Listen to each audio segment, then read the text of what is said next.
Powered by the Montana Television Network. This is the 10 o'clock news on KAJ, Montana's news leader. Good evening and thanks for joining us. I'm Don Fisher. Tonight in Flathead County, we're learning more about two men who died in separate snowboarding incidents over the weekend. MTN's Nicole Miller has a reaction from those close to the incidents. 22-year-old Connor Heidegger of Rollins and 28-year-old Scott Robert Hornstraw of Alberta lost their lives in separate incidents while snowboarding Saturday in Flathead County. The first incident occurred off Blacktail Road in Lakeside. Heidegger was out of bounds and some distance from the Blacktail ski area when he attempted to jump off a cliff and died from blunt force trauma. He never even came to the ski area. He was off to the side of the road. So, skiing inbounds where you have the support of patrol is important. And we responded as Good Samaritans because we heard of the call through the Lakeside Quick Response Unit. The second incident occurred at Whitefish Mountain Resort. Hornstra became separated from his group. Flathead Search and Rescue found him early Sunday morning, upside down in a tree well. The resort released a statement saying, quote, "We are deeply saddened by this tragic accident. Any death at our resort is an event that impacts the entire Whitefish Mountain Resort community. Our thoughts and prayers are with the family and friends as they cope during this difficult time." Riley Columbus with the resort says it's an unfortunate reminder of the inherent risks of the sport. It's an unfortunate risk of our sport that tree wells as well as deep snow can be a very serious hazard.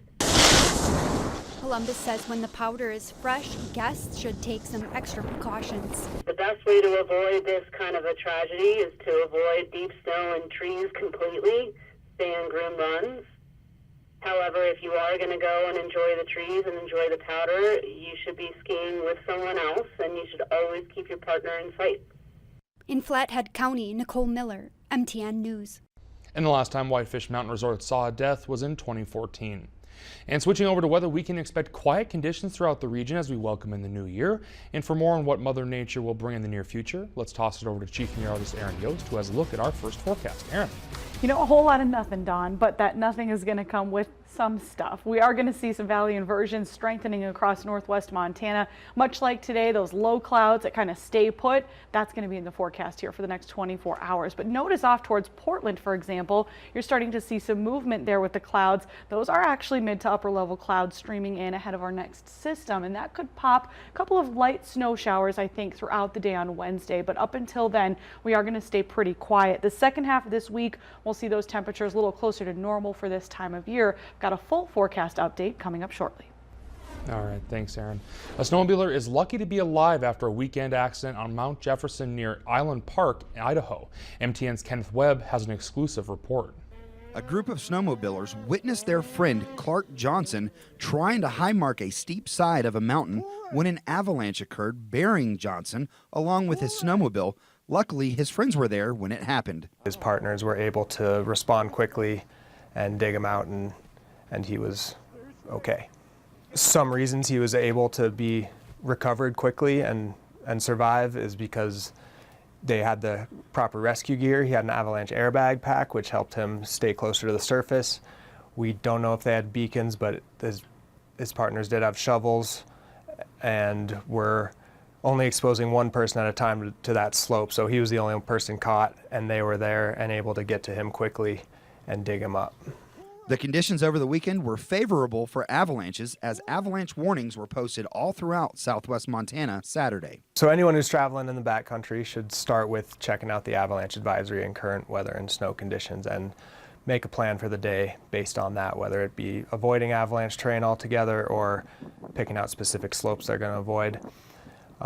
And then they need to carry that rescue gear. An airbag pack is good, but the three essentials are an avalanche beacon, a shovel, and a probe, and everyone in the group has to have that gear and know how to use it.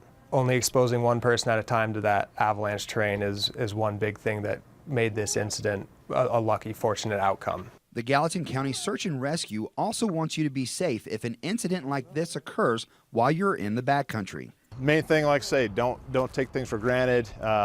You never know. I mean, it's a beautiful day. Sun is shining. We might be close to zero by now, but somebody who is unprepared, clothing, equipment-wise, this could turn into a very disastrous day in a very short amount of time if something happens to them that they're not prepared for. Get his face. Get his face. Just clear his face and get his mouth. Get your fingers in his mouth if he can't talk. Reporting from Gallatin County, Kenneth Webb, MTN News. A Billings man finished his 2017 New Year's resolution working out for the 365th consecutive day. To celebrate the streak, he put in 365 minutes today. MTN's David J. brings us part of his more than 6 hours of fitness training. Right hand plant, spread the fingers. You know what's tough? That hot yoga, it gets nice and hot and nice because it warms your body up and you feel more flexible and works a lot on that core strength. Plus it makes you do some things that your body probably isn't used to doing, so again, kind of helps mix it up. Leif Wellhaven works out in a hot yoga class at Black Orchid. He started his day at 6 with cardio work, lifting weights, a cycle class, and more lifting. If you just keep doing the same thing over and over, you can get bored with it and then you could quit, and so try to do different things all the time.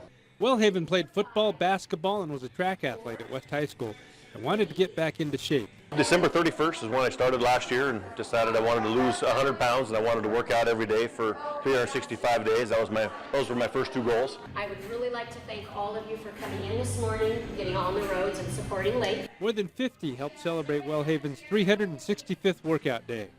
And then it was back to Granite Fitness for his final workout hour of 2017. Well, yesterday I was a little bit overwhelmed. I felt a little emotional just because I thought, gosh, I actually did it. I'm nearing the end of it, and so I'm kind of sad to see it end, but at the same time, it's really just the beginning.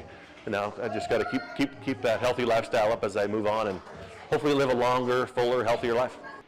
And he says his workouts have been good for his family. My family has been really great. They've been very supportive. We cook differently now. We make better buying choices at the grocery store, buying better food. That's been a big part of it. Plus just changing our habits, our daily habits. Happy 365th day of working out. It's great for everybody, and I think everybody around me can feel probably the positive energy and the confidence because it changes really how you look at things. And so I've just had this great, wonderful year, and I really attribute a lot of it to just making that decision to become being a healthier me. And so hopefully people will see that and know that they can do it, because I'm nobody special. If I can do it, they can do it. In Billings, David J., MTN News. And Wellhaven says that his goals this year include running a half marathon and running the Spartan obstacle race in Kalispell. And with the start of the new year, Montanans will be paying more to register their vehicles. Lawmakers approved new fees last year to help fund the state motor vehicle division. Starting today, MVD will add a 3% administrative charge to its current fees, including vehicle registration. There will be an additional $825 fee on light vehicles worth more than $125,000 and an $800 fee on motorhomes worth more than $300,000 or more.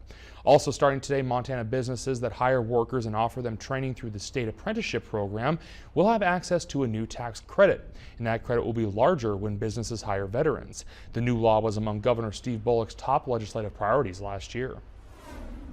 Today, California becomes the latest state to legalize recreational marijuana.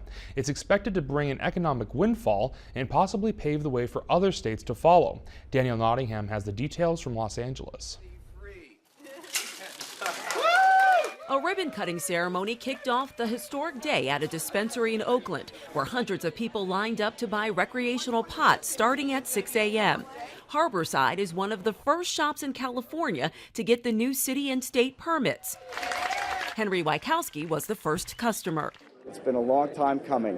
California joined 7 other states and the District of Columbia, where recreational marijuana is legal. Massachusetts is set to begin sales in July. A couple of blackjacks and a lemon tree would be good. But California is the largest market in the nation, and that has many other states watching closely. It's going to send a message to other states that legalization, regulation, and taxation of marijuana is the correct public policy decision and that it works.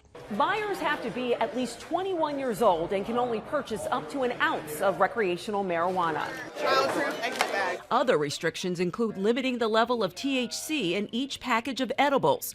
Recreational pot also costs more than medical marijuana because of a higher tax.